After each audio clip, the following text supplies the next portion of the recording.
Durante los siglos se ha buscado encontrar la verdadera identidad de Jack el Destripador, quien por cierto ya ha tenido su capítulo dedicado en esta serie.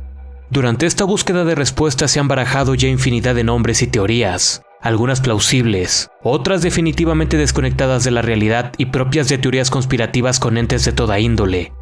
Sin embargo, la identidad de este, y es más, su propia existencia como tal debido a la época tan oscura que se vivía en ese sector de Londres, será objeto de debate por años.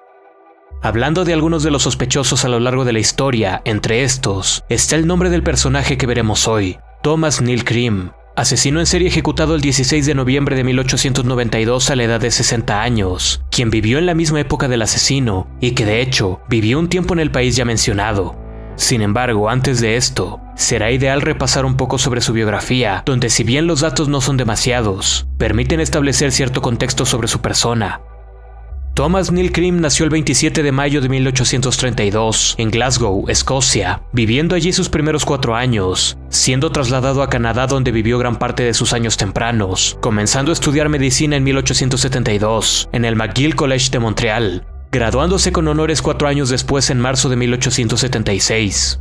Su profesión como médico lo llevó a poder tener acceso a medicamentos de toda índole, además de permitirle saber qué dosis de cuáles podían curar, así como lo que podría causar cierta sobredosis.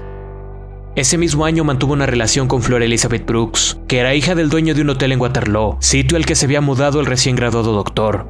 Sin embargo, la relación entre este y el padre de su entonces novia no fue lo más ideal, cuando tras un embarazo no deseado, Neil intentó, usando sus conocimientos de la materia, realizarle un aborto a la chica, el cual no salió como se esperaba y dejó a esta en una condición bastante grave.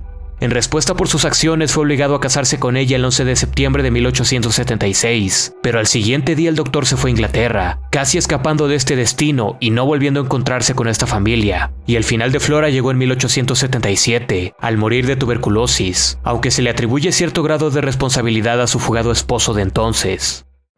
En su regreso a Canadá, este abrió su consultorio donde comenzó a hacerse fama por realizar abortos, aunque sin licencia médica, lo que le generó algunos problemas con la ley, pero ninguno que fuese lo suficientemente significativo para no recibir pacientes con regularidad. Entre estos, Catherine Hutchinson, quien fue encontrada muerta en un baño detrás del mencionado consultorio. En la escena fue hallado un pañuelo con cloroformo y se notó que ésta estaba embarazada.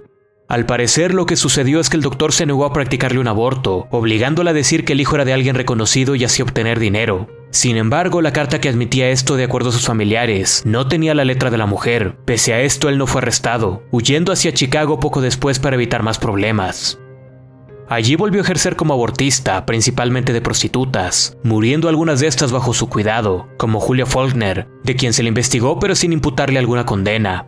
Al mismo tiempo, este desarrolló un fármaco milagroso para curar la epilepsia. Esto fue lo que lo llevó a cometer uno de sus crímenes más reconocibles. La víctima, Daniel Stutt, ya un hombre mayor casado con Julia Stutt, significativamente más joven que él, quien conseguía su medicamento y quien al parecer inició un romance con Thomas Neil, quien un día en complicidad cambió el medicamento del anciano por estricnina, lo que terminó envenenándolo y matándolo.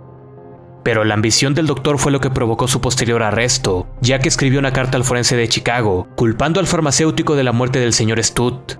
Esto porque originalmente se había contactado con el farmacéutico para amenazarlo con atribuirle dicha responsabilidad si no le entregaba cierta cantidad de dinero, cosa que este evidentemente no tomó en serio. Al contrario del forense, quien se tomó esto de manera más seria, solicitando la exhumación del cadáver descubriendo el envenenamiento, y junto a las cartas con intento de extorsión de Neil, sumado al testimonio de la recién viuda culpándolo, la consecuencia fue la captura y ahora sí condena del doctor en 1881, pasando 10 años tras las rejas, siendo liberado mediante un indulto en el que se presume hubo cierta corrupción en julio de 1891.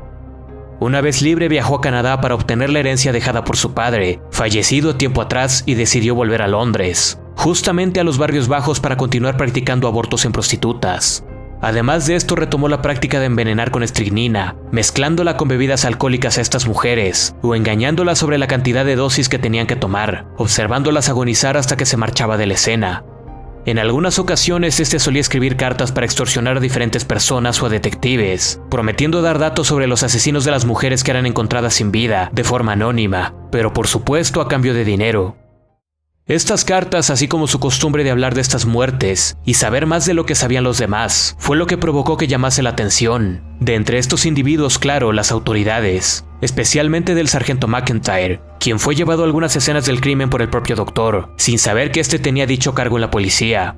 Así inició la investigación, descubriendo que el doctor solía frecuentar prostitutas, además de saber su historial delictivo en Estados Unidos. Todo comenzó a cuadrar con el envenenamiento de varias mujeres en la zona. Usando de nuevo sus cartas, se le logró arrestar por la muerte de Matilda Clover de 27 años, asesinada el 2 de abril de 1892. Y aunque este intentó hacerse pasar por otra persona o negar su apellido Cream, finalmente fue condenado el 21 de octubre de ese mismo año a la pena de muerte.